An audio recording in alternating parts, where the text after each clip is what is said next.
that in Houston, they just had a referendum election back in November over this wording, and it was turned down by a vote of the people. So everybody is not in favor of this. This article had another very interesting thing. It said there are some people who have a sincere belief, religious or not, in natural marriage. I happen to be in that class, and that colors my thinking. I understand, and I believe that this is a step in the wrong direction, and therefore I'm going to respectfully vote against it. Thank you, Your Honor. All right. Ed, you want to make your motion? All right. We have a motion and a second. We're voting on item 9E1. This is an amendment to the ordinance. Before we do that, I'm sorry to get you at the last moment, but we were this close. I know it. To vote. I still have a concern. If I can go back to that previous example, Pete, if a couple, let's say, have a spare room over their garage that they'd like to rent out, and their religious beliefs says, you know what, I don't want to condone that kind of lifestyle, so I'd prefer not to rent out to people of the LGBT community. We're taking that person's right away, I believe, with this ordinance.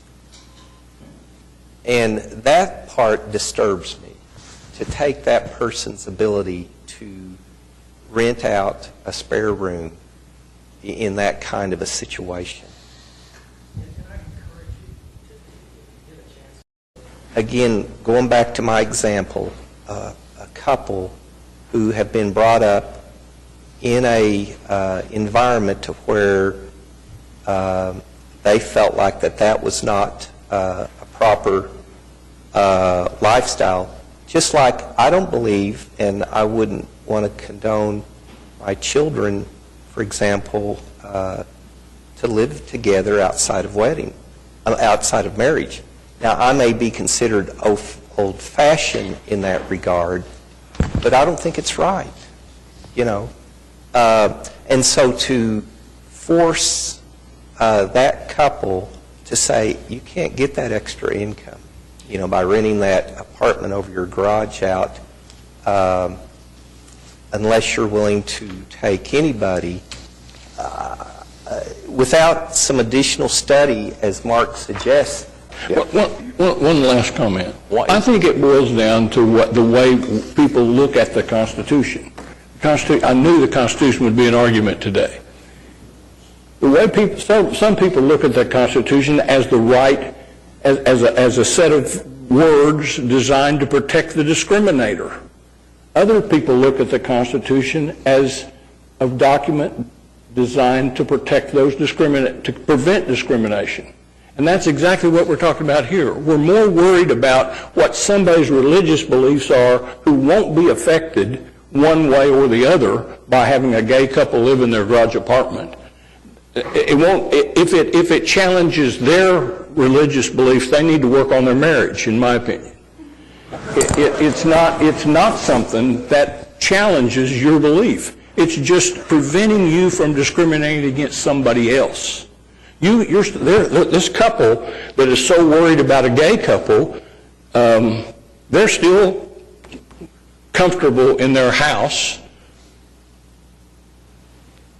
I just don't see how discrimination against somebody that doesn't agree with them raises some kind of a constitutional issue. But I recognize if you do believe that, you're going to believe. Mark, I think, believes that. Well, it's just a difference. It's like which side of the bed you sleep on. Yeah. Couple of comments. One, I think the Constitution isn't trying to provide favoritism on one side of the issue or not. They're just saying everybody's entitled to certain inevitable rights, right. Unalienable rights, that they are God-given rights, that government can't take certain rights from us. And that's what the Constitution provides for.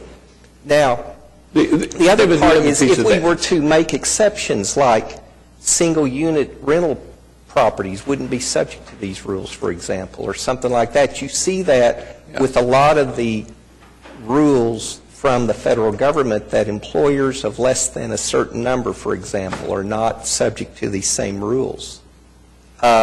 If you're in the trade or business of renting out apartments, I think you should be subject to these rules.